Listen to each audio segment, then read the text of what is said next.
Hey, come on over, have some fun with Crazy Taxi! Yeah!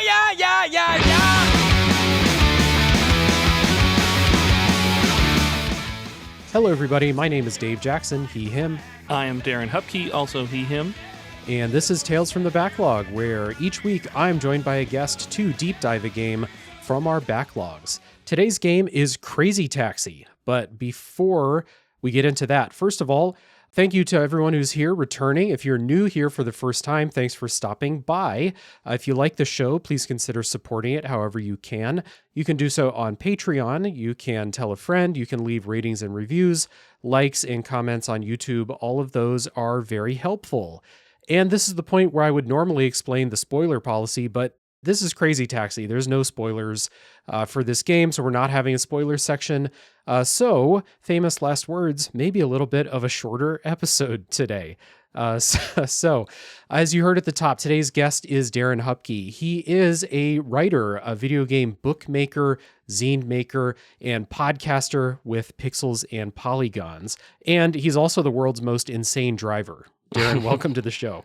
Hello, thank you for that. I actually get criticized by my family for being too reserved and safe of a driver in real life, actually, believe it or not. Fair enough. Well, maybe you just let it out in Crazy Taxi then, Yes. and then, yeah. I think that's probably the best way to go about it rather than the opposite.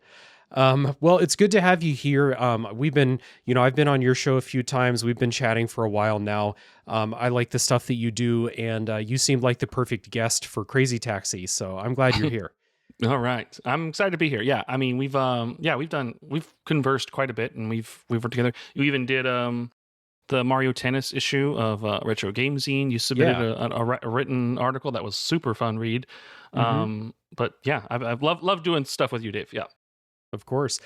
So today's game is Crazy Taxi, like we said. It is an arcade driving game developed and published by Sega for arcades in 1999, the Dreamcast in 2000, and then so many other platforms later on. The game was directed by Kenji Kano and produced by Hisao Oguchi.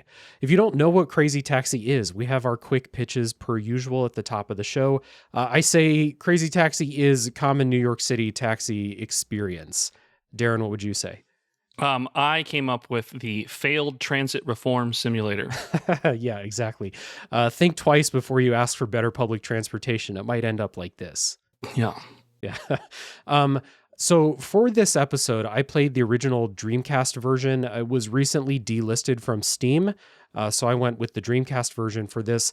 There's no, I guess there is beating Crazy Taxi. You can beat the Crazy Box mode. I could not. But I did play this game for probably 5 to 10 hours solid. About half of it was Crazy Box, and then half of it was just fucking around in arcade mode. So you've played this multiple times. Do you have like an hour count for how long it maybe would take you to beat the Crazy Box mode?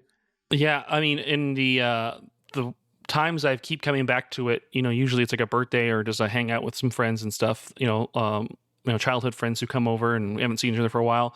We'll pass the controller around on it. It's an afternoon completion for sure. Oh, hell yeah. Usually we'll start with a few of us contributing to Crazy Box to try and finish it. And then it might just whittle down to just all right, who's me and my buddy Thomas or something, handing it back and forth to complete the Crazy Box mode.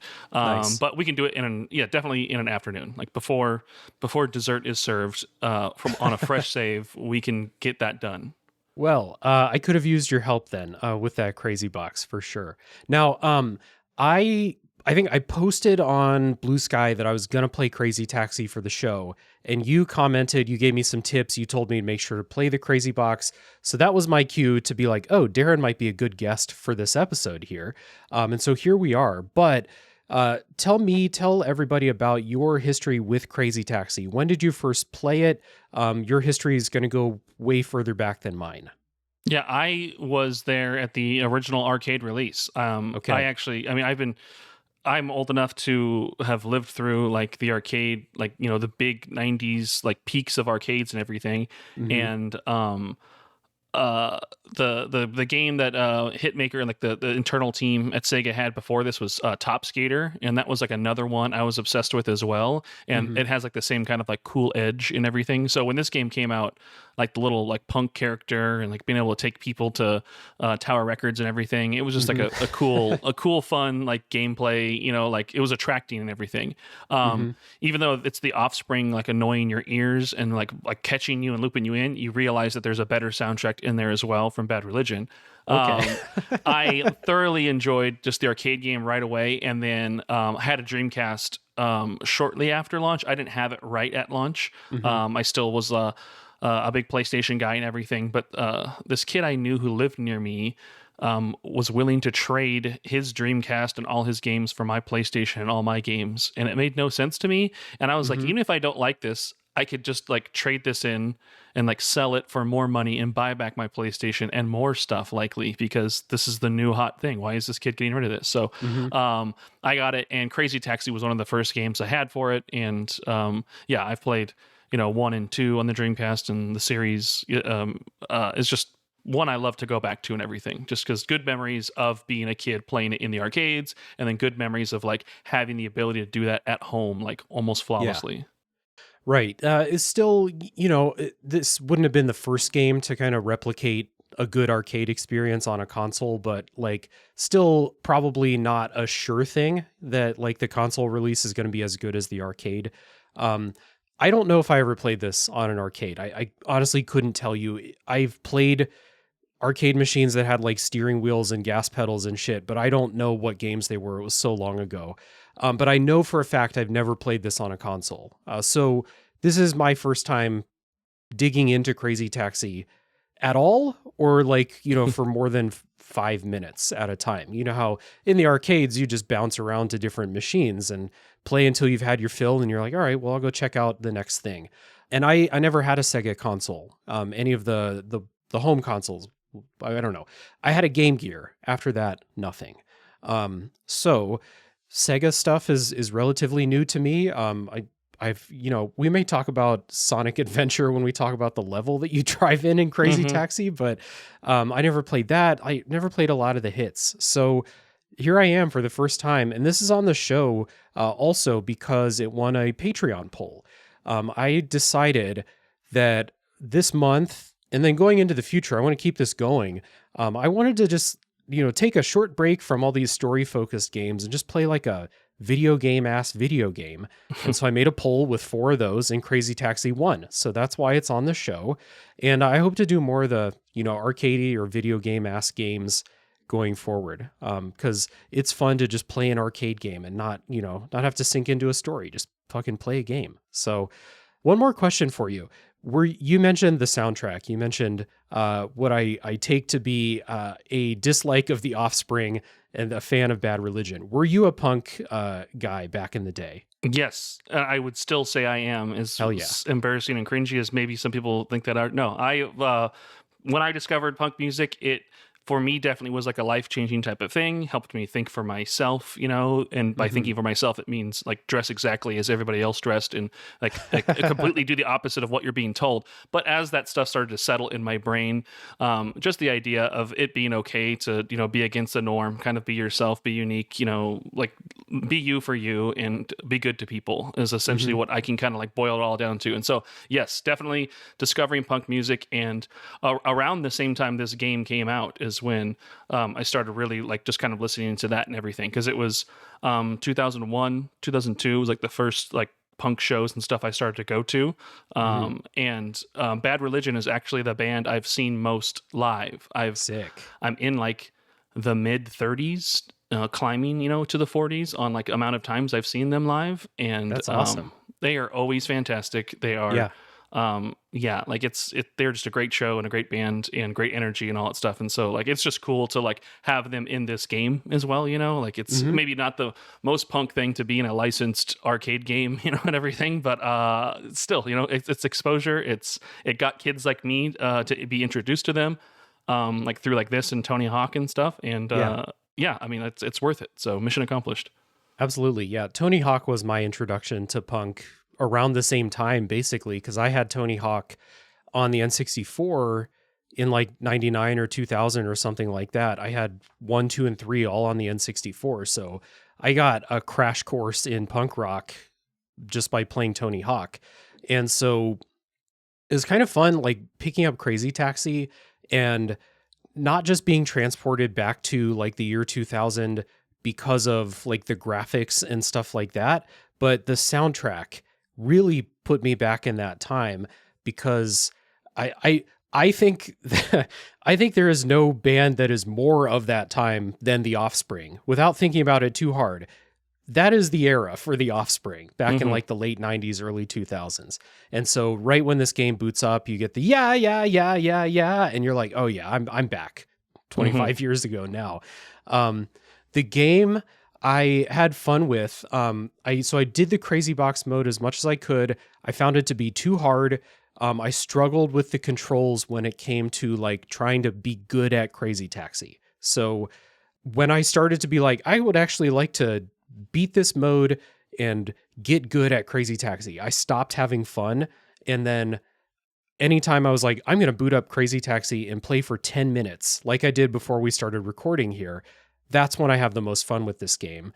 And honestly, like that's what arcade games should be. At the very minimum, they should be good to pick up and play for a few minutes. So I had a lot of fun playing this. I think it holds up as just a great game to play in that arcade mode. It's just, this game is deeper than it seems on the surface, I feel like. And anytime I tried to dig deeper, that's when I started to have less of a good time. But just booting it up and playing, great time. Love it. This was like the right era where arcade games and console games were like at a hard divergent. Forever games were like trying to replicate that arcade experience, have arcadey style of like, hey, here's a level, here's a score, here's a high score list, here's a point system, whatever it may be. Like those were what kind of games were. But then, as like 3D gaming started to emerge and, the PlayStation and Dreamcast and things started to pick up, like Nintendo 64 as well, like then games started to become like there were then console games and arcade games, and home console games, were willing to like allow you to continue to return and build on the stories and things that you were doing. I guess I completely omit PC gaming here, which people had been doing those types of things for years. Yes, right. Sure. But in, the average kid, who just wanted to plug the box into his TV or walk around and put a quarter in a machine, like forever games were essentially the same design and same mentality. It was get as far as you can on the limited number of lives or money that you have. But so this game was definitely at the tail end of when all of that was like, players didn't want that anymore. They wanted, like longer form experiences or like, big adventures or things like that. And so this is kind of like a last hurrah, but like, it went out with a bang. Like this is just straight up fun, simple to play, difficult to master, and you get exactly what you want out of it, whether that is just quick 10 minutes of fun or 5 hours of banging your head against the wall to finish Crazy Box mode. Right. But it's all there. Yep. Exactly. Well, let's take our first music break. I don't know how I'm going to handle music breaks unless I just say fuck the copyrights and just put a Bad Religion song in. But let's take a music break. And when we come back, we'll talk about Crazy Taxi in more detail.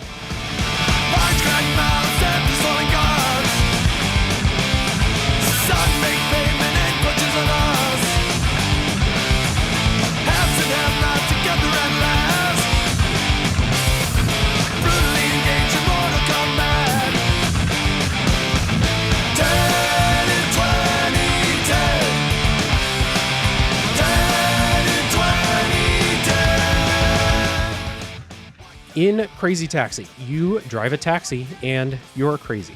It is taking place in a city that, to me, I've never been to San Francisco, but it reminds me of what I've seen of San Francisco, or perhaps the first level of Sonic Adventure 2 when you're going down that giant hill. Your goal is to pick up as many passengers as you can, take them to their drop-off spots within the time limit. When you pick up a passenger or when you drop them off, you'll get a little bonus time and you get money. And so you get a grade for like how well you drive, and then you get a score based on how much money you make. And that's like the basic gist of what the game is. There's a bunch of different modes, but it never stops being, pick people up, take them where they want to go as fast and as wild as you can, and try and rack up the best score that you can. You get bonus points for being wild in driving, for going airborne, for narrowly avoiding crashes. And if you do a bunch of these moves in a row, you'll get combos that multiply the bonuses that you get. So this is, easy to understand within 30 seconds of starting the game up, which is exactly what arcade games need to be. You put yourself back in the arcade, right? You need to hear the offspring yelling at you from the attract mode, go over, put in a quarter, start the game up and be like, okay, I know what to do. I'm driving, I'm picking people up, we're off. Yeah, the San Francisco influence as well. Like it's such a weird time because there were so many games that were also pulling from that. Like, I mean, I guess movies at the time always wanted to have it be cinematic and crazy, going down those like the steep hills and everything. Mm-hmm. But like that is just like the iconic image you have of just starting out. And in the arcade mode, like you start out like being able to pick up a couple of people right around you, but immediately like you're right there where that element of the city is and everything. Yeah. And it's just wild to like see as a visual. But yeah, Sonic Adventure 2, you mentioned, had that in it. There were like other games all based around it. Like San Francisco Rush was an arcade racer that was completely built around driving, through that and then evolved from there. Wasn't there a game called like Driver San Francisco too? Yeah, that was the Driver 1 and 2 on PlayStation. Like it evolved into like San Francisco was in this one of the stages was in the original games, but yeah, there was a whole standalone Driver San Francisco. And yeah, and I think it's just, if you're driving a car, like that is that iconic scene you can set yourself up in like having those crazy massive like almost unrealistic like angles of those streets and get a bunch of crazy air and everything off of, and it's just perfect for a game like this where you want to drive fast, be reckless, and have fun while you're doing it. It's neat the way you said that reminded me, like, so when you start arcade mode basically always starts, there's people right in front of you, they all want to go to the cable car stop. So you take them to the cable car stop, and then most of the people around the cable car stop will want to go somewhere that makes you go down the giant hill. And so you get a bunch of chances to like ramp off the edge of the hill, get some air, land on top of other cars, or do some other crazy shit. So that kind of gives you this like propulsion into the level. And then the arcade mode level, at least, is designed with a bunch of loops, which I think is really smart. So you're always driving forward. You never like drive to the end of the level and you're like, okay, well, I got to go back the way I came, unless you want to. Like, so you're more experienced in this than me. I just kind of picked people up randomly, but I assume that if you're trying to get high scores, there's like a good order of people to pick up, because they always want to go the same place. They're always in the same spots. Yeah, if you were the min-max like weirdo, like you could map this game out, because once you pick somebody up, they're actually gone from that playthrough. Because the arcade rules, like they were also something that kind of broke from the norm. The creator Kenji Kano, he mentioned he didn't want it to be a 100 yen for 3 minutes mindset. Like it was just what they try to average of taking that amount of money from people in a play. If you had skill, you could continuously like catch back up and make more time. And I mean, you'd have to like have like a lot of skill and like be mastered to like break the arcade and get past it and stay for like a long period of time. But once you pick people up, they're gone for good. So if you were to like put that perfect run together, and I would love to know if this ever actually has been done, where like every person has been delivered to their destination.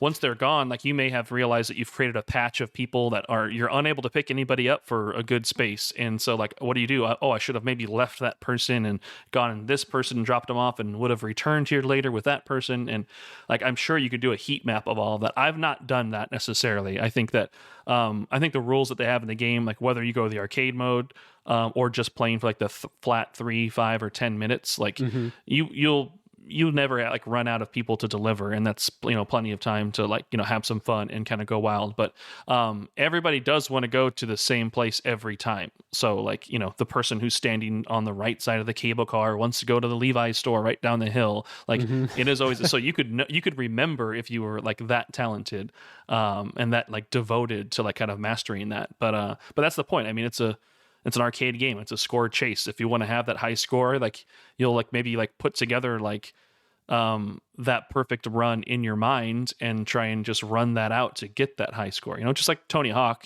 before like the manual was there in Tony Hawk 1, there was like certain chunks of the level where like, oh, I can grind together enough of a combo here that this is probably where I need to kind of keep kind of playing in to get a maximum score. Like in Crazy Taxi, there are going to be enough people that you can probably know, like, well, I know exactly where they're going. They're close enough around here. It's safe enough around here. I'll put these together as always, or as fast as I can to get that high score. Yeah, and they're color coded. The people that you see on the map are the people with like green circles around them want to go someplace that is I think it's color coded by like how much money you can make versus how long they have to go. So I think you want to look for green people and not red people, because red people want to go really far away. I think that's how it works. Yeah, and then also the size of like the radius to pick them up in is bigger or smaller based on that color coding too.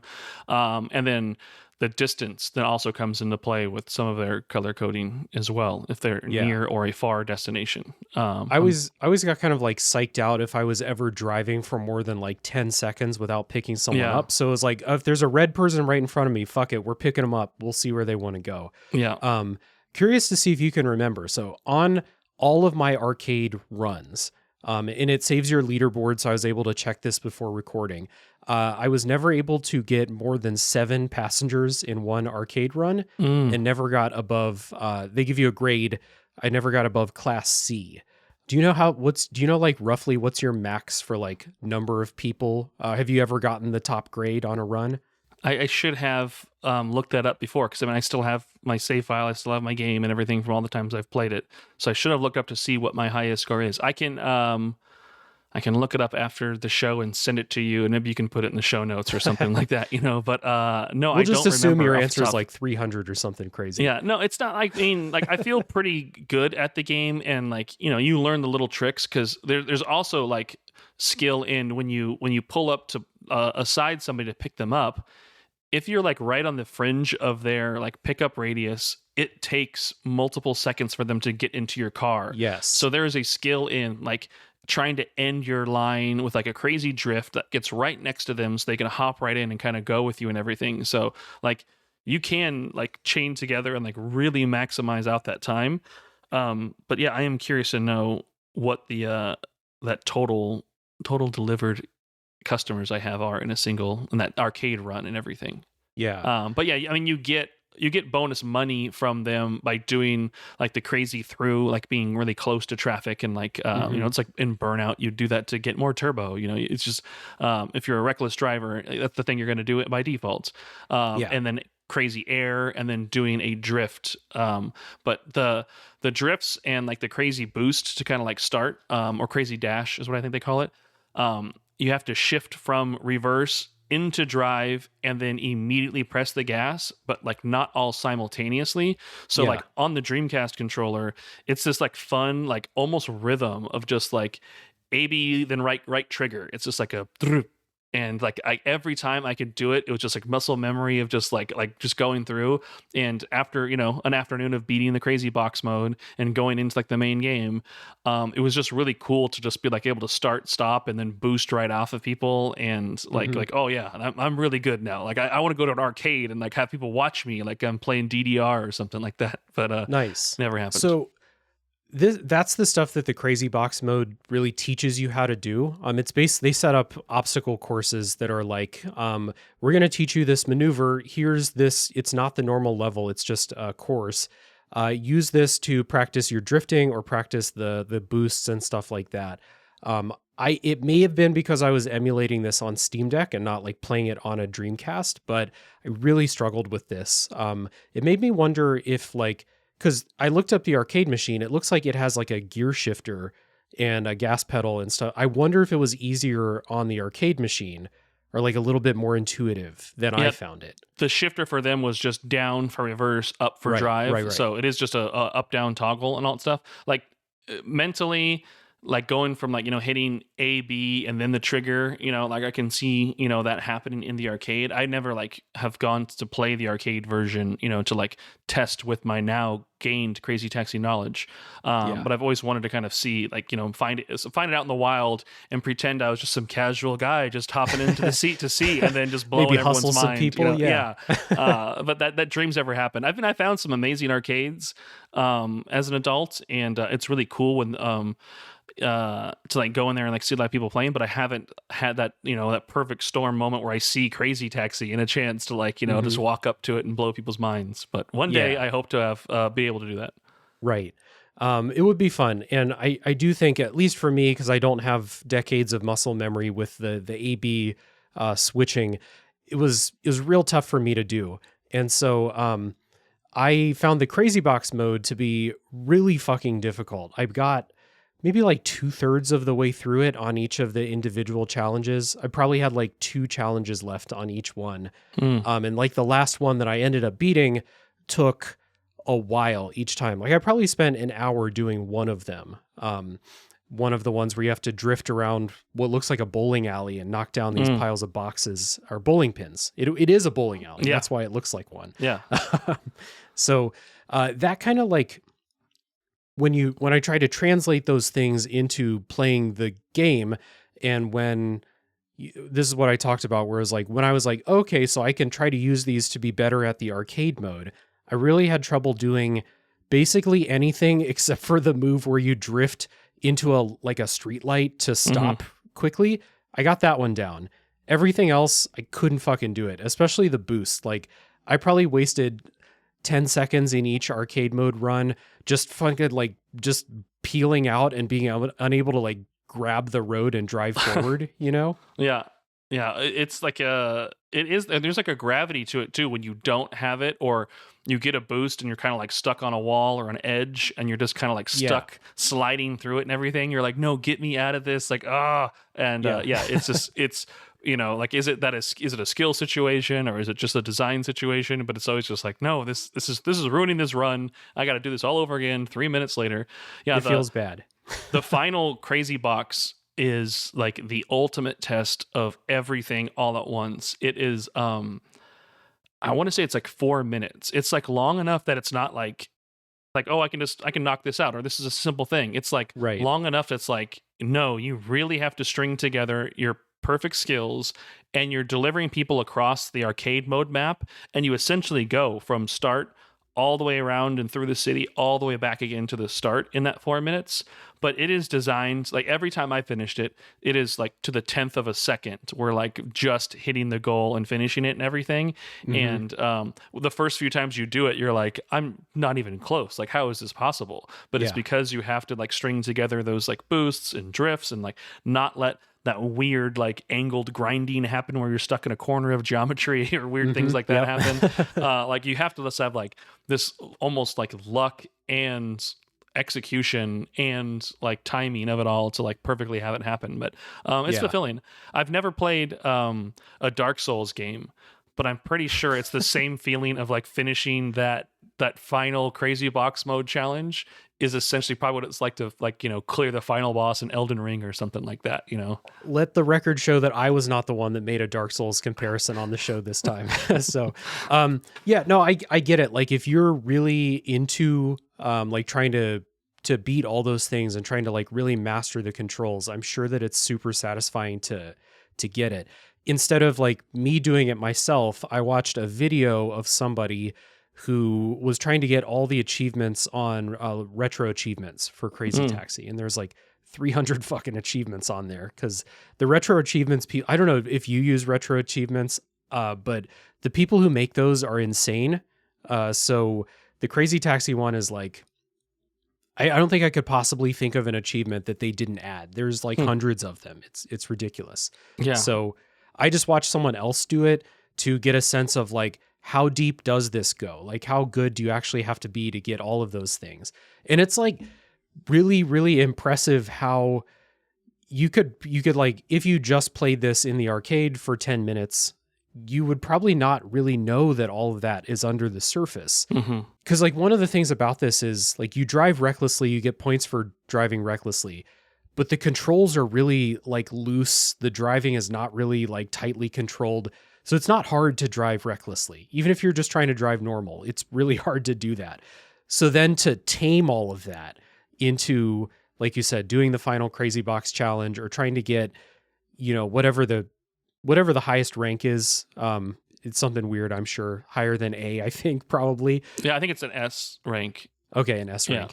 But yeah, trying to do that, like trying to tame all of this wild control into like that super level of skill. It's really cool that this game has that. I just like couldn't do it despite my best efforts.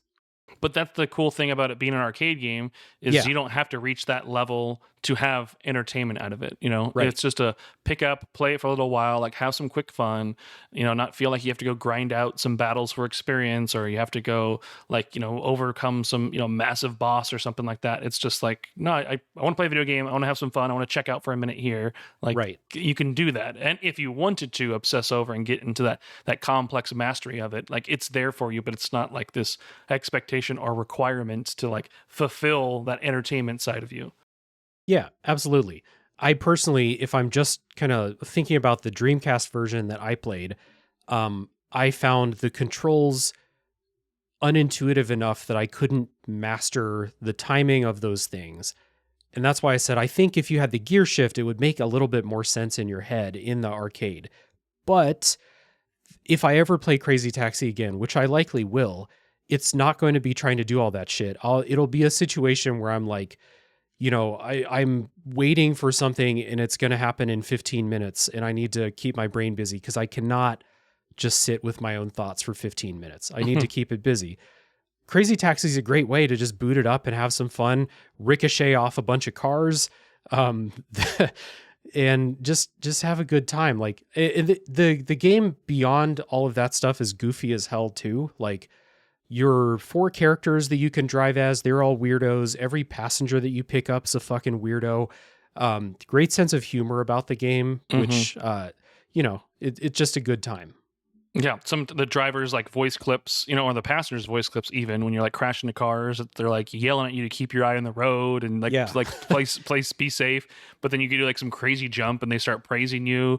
But if they talk back, your driver will sometimes quip back, be like shut up and let me drive. Yeah, exactly. So it's like, well, that's just really rude, Like, Hurry up, shut up. Yeah, like why are you guys talking like this? This is so disrespectful.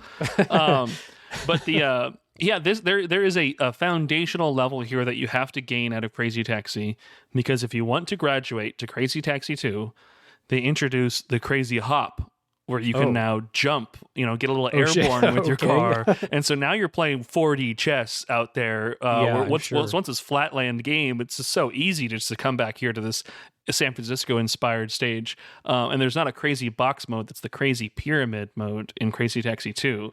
Sure. And there are some ridiculous challenges in that as well. That is also an afternoon run through that I'll do every now and then with the friends. But it's nice. It's a good time. Like it is just, just pop in for some fun, stay along for the mastery or not, but like it's just exciting either way. And they don't make games like this anymore because, we expect more out of our games these days. So it's fun to go back. Yeah, I remember an announcement from Sega that they're working on like an open world, some kind of multiplayer Crazy Taxi, right? Am I remembering that right? Yeah. How do you think that's going to work? I don't know. I mean, they announced 4 things. I think they announced a new Jet Set Radio, a new Crazy Taxi, and a couple things. And nothing's been shown from them. The worry is that, they might be like microtransaction filled or gotcha or ad based or, who knows. But it would be neat to have like a different spin on this. Like even like the reviews of this game, like the Dreamcast version of this, got Game of the Month from EGM back when it first was released and everything. And even in that review, they were like, oh, well, we're disappointed they didn't add multiplayer modes to this. So like the idea of being able to like maybe both players or multiple players all be in the same city delivering at the same time, like even if there was maybe one global time limit for everybody and then you all got to just go out on your own directions in a much bigger open map, that could be fun. Maybe you're like pooling your your fare and your earnings together and stuff like that. You know, being able to kind of compete as a team 2 versus 2 or something. Like, I don't know. I can go full game designer mode on it, but I would expect Sega to pay me for doing so if they want any more ideas out of me. You kind of got me thinking there, like, what if it was like, you know how they made like F-Zero 99 and Tetris 99? What if it was Crazy Taxi 99? Oh my gosh, that would be fun. Just put elimination. so many crazy people. It'd be fucking madness for a while with all 99 people there. What would be even better is if the cars, like when the times ended or like the people failed out, their cars were left on the map. So you're like still like dodging through like just really congested traffic of just dead cars and stuff. Well, I would say having a bunch of human players would make it, obviously it'd make it more wild than it already is. But the CPU drivers are already, they're kind of insane to begin with. Like, and since you're incentivized to like weave in and out of traffic and go off, you know, there's a bunch of like flat ramp trucks and stuff like that you're supposed to like jump off of and stuff. You're not driving clean in Crazy Taxi to begin with. So it's funny that you say that. Actually, I realized that in real life, like anytime I see a truck like that, I'm instantly thinking of Crazy Taxi, and I'm thinking about like running my car over to like ramp off of this thing, and like I realized earning $3.50 for doing it. It's not going to get with this economy, it's not going to help me. You know, doing 2,000 money, maybe it could have helped me, but I realize I still do that to this day, you know, decades later. Like I'm still looking at stupid like things on the highway, or like, you know, a truck that has it parked like that, or a tow truck who just so happens to be lifting his gate up. I'm like, ooh, if I hit that right now, I could get some crazy money. Exactly. Yeah. Well, I think that's healthier than all of us who have that Final Destination log truck trauma on the highway. So that's more fun, that version. Let's talk about the soundtrack. Let's dig into that a bit more. So, the original Dreamcast version, the soundtrack, I believe, is entirely The Offspring and Bad Religion. Yeah. I only heard about 5 songs. I don't know if that's the entirety of the soundtrack, but that's what we got. So we had a couple Offspring songs that I heard, a couple Bad Religion songs. I happen to like The Offspring, especially like this era of The Offspring. And I think they picked good songs for this game. They're not like... I can't remember the name of the song, but, you know, My Friend's Got a Girlfriend, that song. Oh, yeah. It's not that. It's like other songs from those albums, right? So it's All I Want is the one that yells at you from the main menu. And then another song called Way Down the Line that I heard 150 times. And then a couple Bad Religion songs that I really enjoyed. My favorite being 10 and 2010. Been stuck in my head the whole time I've been playing Crazy Taxi. And I, from what I heard, they put this game out on PC and had to change the soundtrack because of licensing rights or something like that. I listened to it. The music still fits Crazy Taxi. It's still punk rock and stuff like that. But to me, Bad Religion and The Offspring will now define what Crazy Taxi sounds like. It's perfect for it. Yes. Yeah. There was a 360 and PS3 like arcadeable, like downloadable like version of it that also had a new soundtrack to it.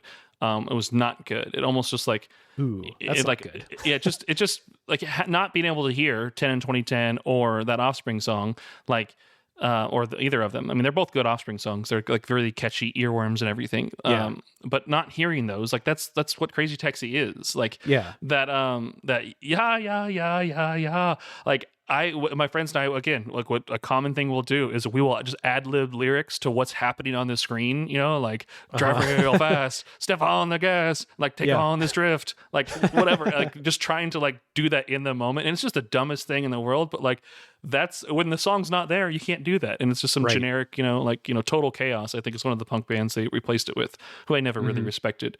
I did read that the 360 and PS3 versions would let you like play your own music because you could rip CDs to your 360. I remember doing that a lot. I used to play a lot of Madden on the 360, and I would just listen to my CDs as the background music in Madden. So this would be a great game to like provide your own soundtrack if you don't like the one that's there in the first place.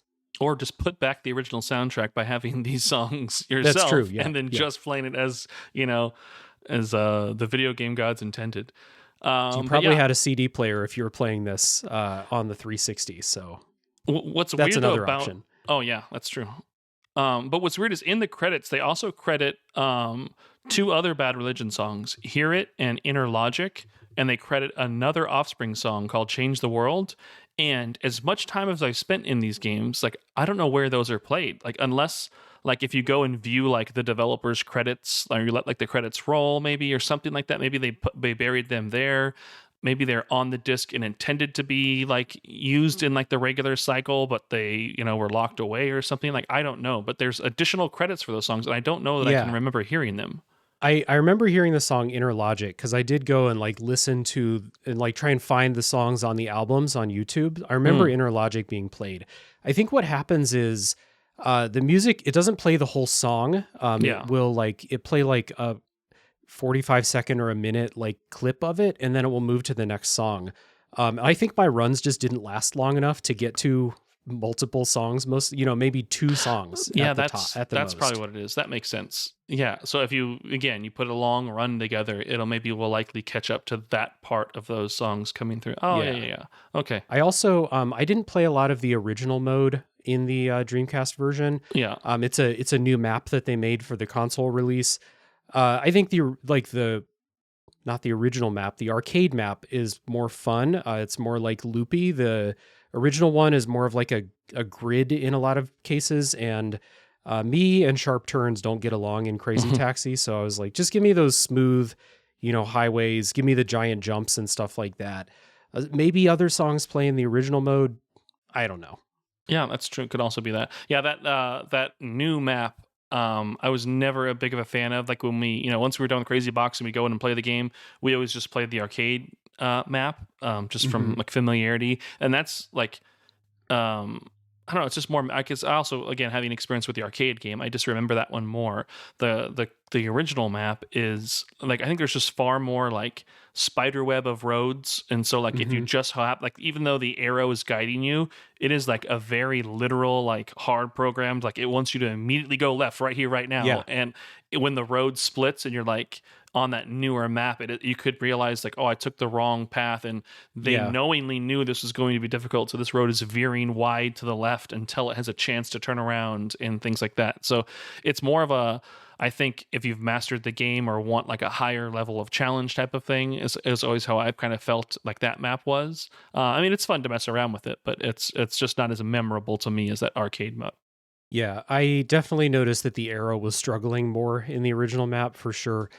Did you have a favorite character to play as? It's 4 playable characters, and I feel like they have different stats. They don't tell you, but they feel like they do. I think it's the cars, technically. They're cabs that are giving them the stats. But the Gina is who I would always play as. I don't know why. Okay. I always play as the, like, female characters and all that stuff. I don't want to just, some muscle dude or like generic army grunt, C or anything like that at all. So I always remember playing as Gina a lot, and that is who I will often pick just by default.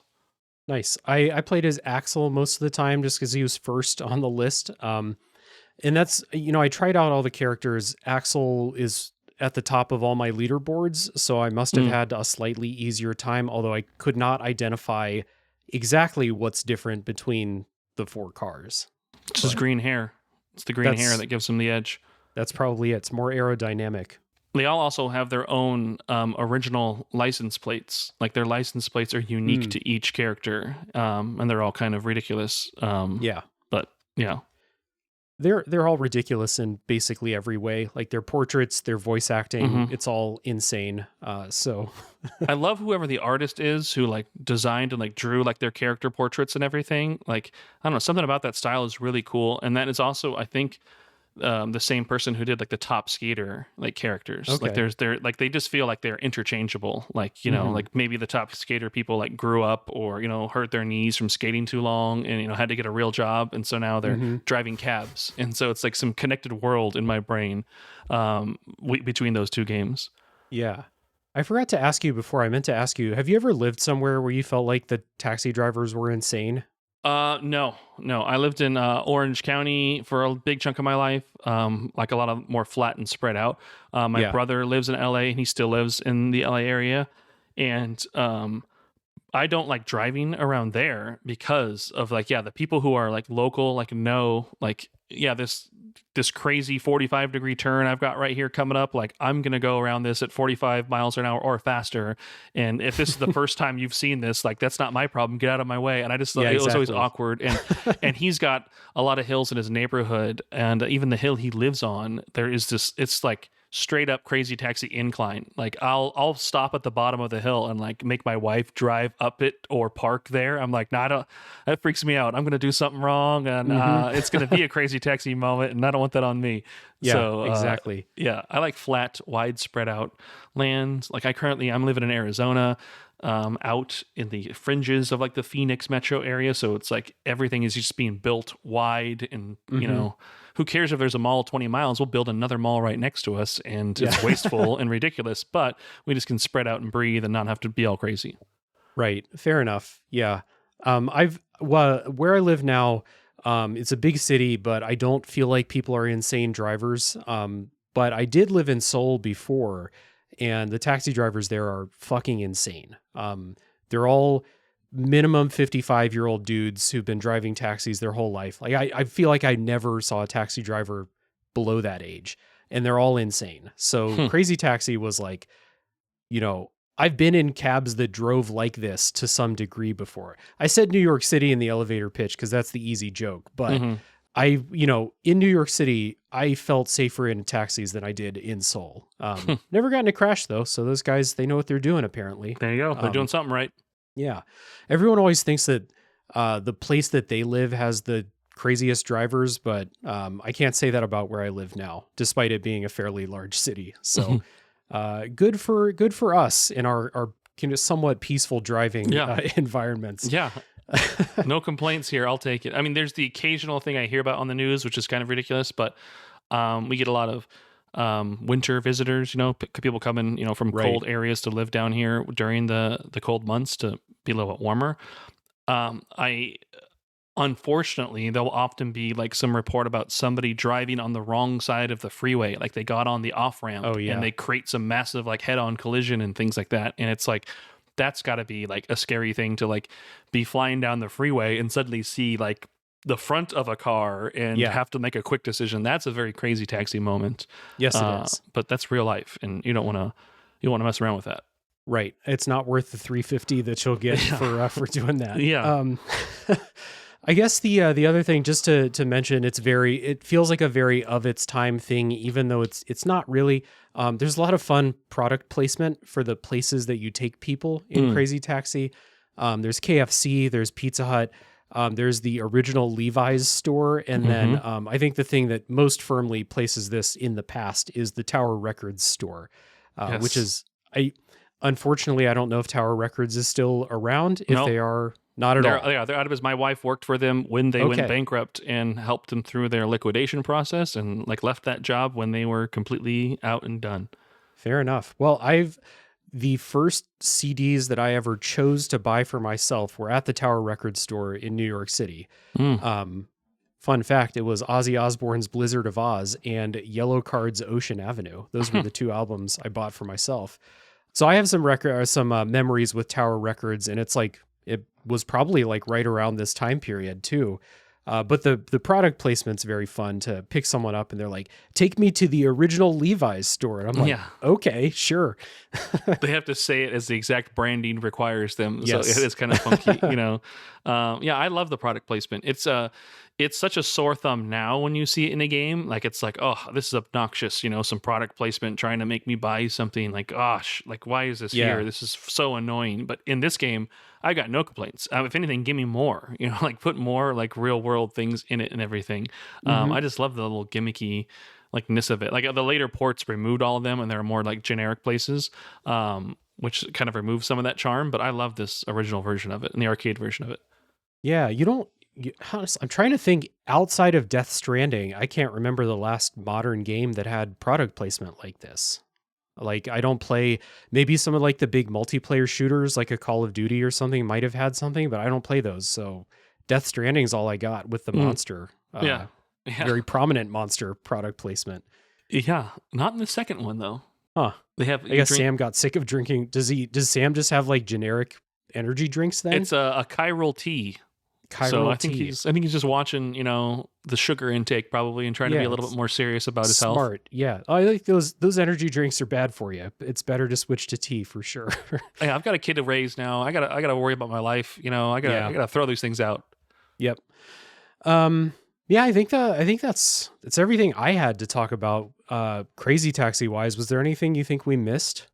No, I mean, there are like mini ports like we talked about. There's like a PSP version. They've done spin-offs, Fair Wars, really gimmicky things. I think honestly, like the first one, or the first two are like the ones that are like still like timeless enough to go back and play because their roots are, in that arcade mindset and everything. So it's just like a nice way to just go back and turn your mind off and play something, a little less like labored and required of you to like enjoy. But just good time, good games. I was very proud of an alliteration I wrote in my review of this game for the postcards I was telling you about earlier. The line was, memorize the map and master the moves to make the most money. Crazy alliteration. That's awesome. Yeah. I was very proud of myself there. Think about that in that Crazy Taxi announcer voice for sure. Yeah. Crazy alliteration. Very good. So we always, we end the episodes usually, or we end the non-spoiler sections when we talk about recommendations. I think that I agree with you that I don't think I would recommend someone like dedicate themselves to like beat the Crazy Box mode unless you boot up the game and you're like, this is so fun, I want to get really good at this. Then try the Crazy Box mode. But my recommendation is like, there's basically nobody that I wouldn't recommend pick up Crazy Taxi for 20 minutes and try it if you've never played it before. Unfortunately, I don't know where you can buy it. You can emulate it for sure. So recommend doing that and just give it a try if you've never played it before. If you like driving games, especially, this is very different from other driving games because you're supposed to be a maniac. Maybe for all those people like me who played a bunch of the Yakuza games, because the newer Yakuza games have a Crazy Taxi like mini game in them called Crazy Delivery, where you're doing bike deliveries and you're doing tricks and you're supposed to be wild doing the deliveries. Sega franchises, it's obviously Crazy Taxi inspired. If you have fun doing crazy deliveries, go back to the source. I think this game is still really, really fun, especially if you play it like an arcade game. Play it till you're like, okay, I'm ready to stop playing, and then stop playing it, and then next time the mood grabs you, boot it back up again. Yeah, agreed. I mean, it's I don't understand why somebody would not recommend it. Like, even if you're just playing it for a few to see what you think of it, just give it a shot. If you enjoy it, then there is extra content that can give you a good, 1 to 3 days worth of fun of just kind of coming back to it and visiting it and playing it for a good while. If not, play it for 10 minutes, get the initial thrills out of the way and then move on to something else. But it's a fun way to maybe be a palate cleanser between some big games, just to kind of explore something, classic and different, something simple to play, but, wildly entertaining. I highly recommend it. But again, how you play it, highly encouraged to play either that arcade or Dreamcast original version. I think the PS2 and GameCube ports of it had that original soundtrack and everything still too. So those probably maybe are slightly more accessible there. But yeah, it's just difficult how you're going to acquire it. Do one of those things. Yep. How you acquire it and then treat it like an arcade game. And it's honestly, I said it at the top of the show, but it is, if anyone's still here with us an hour almost into this, they're here either because they love both of us, which is perfectly fine. I'm cool with that too. But they're probably here because they like this show and they listen to the other episodes, which are mostly story focused, more complicated games than Crazy Taxi. And it is just really fun to pick up an arcade ass game and play sometimes. And just video games in my head, when I think what are video games? I think of more complicated games than Crazy Taxi, and that doesn't have to be the case all the time. So I'm going to make an effort going forward to do more arcade games, more like roguelikes, things that are very gameplay focused, not so much story, more sports games. I already have an episode planned about some old football games that will come out, planning that episode to come out right before the Super Bowl so people can look forward to that. It's stuff like that. So this is kind of like step one in me being like, let's broaden out, let's play some more gamey games and do more conversations like this on the show. When you get to the NBA Street Volume 2 episode, give me a call. Hell that one is not just one of the best sports games or arcade sports games, but really one of the best games of its generation, like by far. I've played a good amount of NBA Street Volume 2 on my Steam Deck in the last calendar year. It's just kind of like Crazy Taxi, one of those games where I'm like, I just want to like boot up something fun and play for 10 minutes and have no obligations to do any, quote content with it. NBA Street Volume 2, good game. That's well, I said it was football games coming before the Super Bowl, so be on the lookout for that. All right, well, we just wrap up the episodes with our housekeeping. So Darren, as I said at the top of the show, you make a lot of stuff. You've got the Retro Game Zine, you've got the 32-bit library, you've got Pixels and Polygons podcast, probably other stuff that I didn't just mention there. So please tell the people about all the work you do. Yeah, you named all those. You can find them. All the stuff I do, you can physically buy directly from me at pixelsandpolygons.net. But yeah, the 32-bit library books just break down the PlayStation's like a game library, publisher by publisher over each of the volumes. I just finished production on a volume 5, which is kind of mixing up a little bit and covering 50 games that were re-released under the Greatest Hits brand. And I write like 90% of those books, but I have guests and I reach out to folks for some additional voice and perspective. And actually, you contributed to this most recent book, writing about a arcadey-ass sports old football game. Yeah. One of my real loves from like my childhood gaming, NFL Blitz. Yeah, and it came out great. So that will probably be out and purchasable around the time of the Super Bowl as well, actually.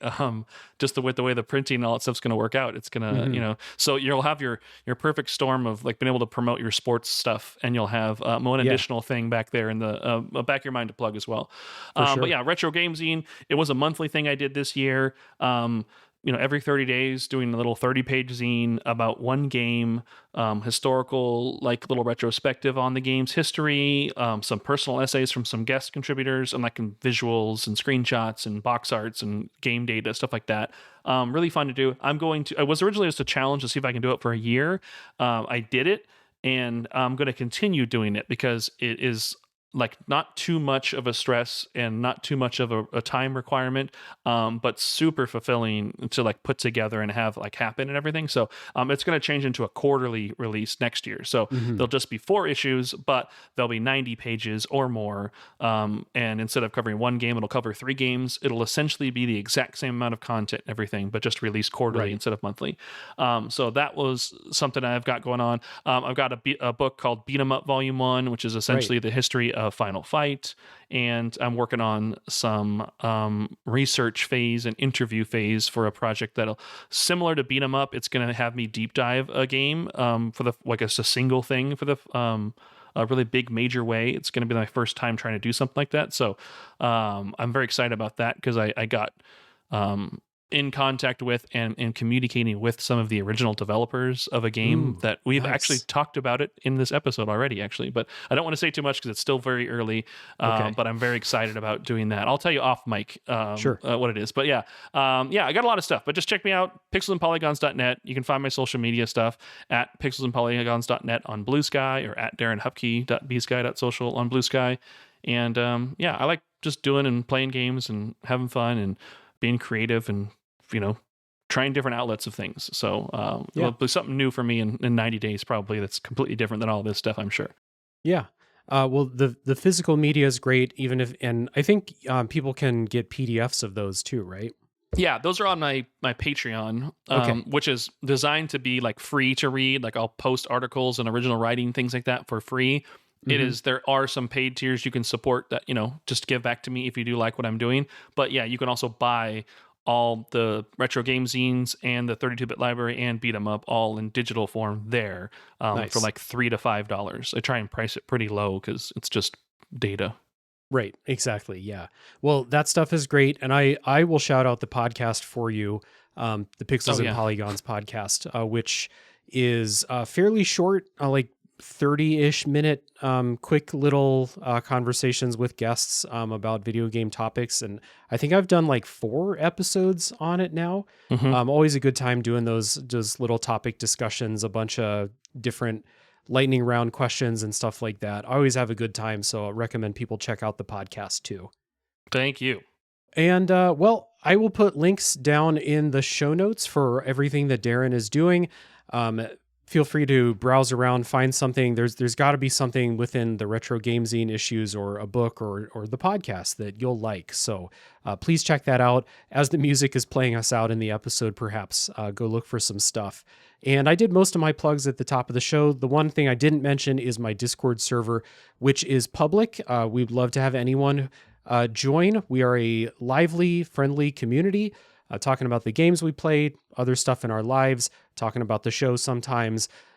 It's a good place to hang out. If you're looking for a nice place to hang out online, I think the Discord server is one of those places. So there's an invite link down in the show notes for that. And that is all. Again, no spoilers section in today's episode. I don't quite know what to do with myself. So I'll say thank you, everyone, for listening. Thank you, Darren, for joining. People who are still here with us, you're my hero as always. And tune in next week for the next game to come out of the backlog.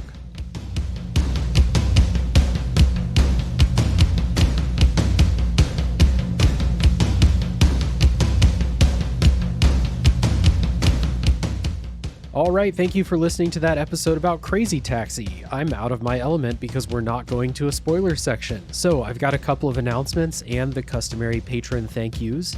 I'm on a brand new show hosted by Tales from the Backlog guest alum Adam Gumbert. The show is called The Tier List, a video game podcast, where Adam brings in guests to talk about games, and then they put them all on a big tier list.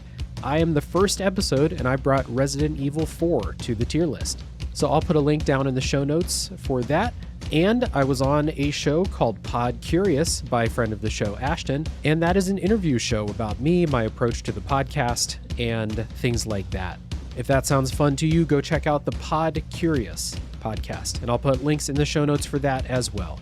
And as always, I'd like to say thank you to the wonderful patrons who help support the show. A big hearty thank you goes out to Chris Nelson, Zulgeek, Chris Copleen, Eric Guess, Rick Firestone, Nick Ficori, Soccer, Cupcake, Kyle, Christian S., Matt aka Stormageddon, JD, Doug Leaf, Jason Emery, Brian Skirsha, Jenny E., Marcus O'Neill, Stefan, Drellish, Rigamort, Silcanet, Levi, John E., Aliassi, Joseph Hooper, Yorkie Duval, Aaron, Squill, Alan Kress, Doug T., Retro Overdrive, One of Many Tots, Magic Crow, Tom Danks, Shane's World, Pie Boy, Offshore Meteor, Curly Bright, Ian L., Jonas W., Ghislaine, and many more. Thank you all for your support. It means a lot to me, and if you would like to join these fine folks, you can do so at patreon.com/realdavejackson.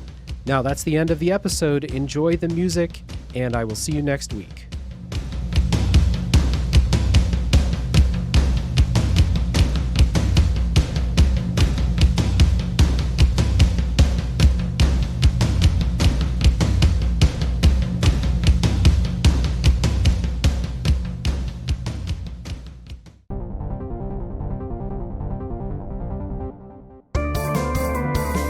Hey everyone, my name's Darren Hupke. I'm a writer, publisher, and podcaster. My podcast is called Pixels and Polygons. Each week I sit down with a guest and ask one simple video game question. It's a random topic each week and it leads to a fun conversation. You can find it on your favorite podcast platform every Friday, and you can read more about it at pixelsandpolygons.net. Do you have a gaming subscription service like Xbox Game Pass or a crazy backlog and don't know what to play next? Well, 1H1D might be for you. Join me, Chris, and my college buddy Tom as we play a random game or a requested game for an hour and decide if it's worth playing past that hour. We go over the good, the bad, and maybe some little tidbits about the development you might not have known. Got 30 minutes? Give us a try, and if you like it, throw us a 5-star review. Try something new. You never know what might be your next favorite game.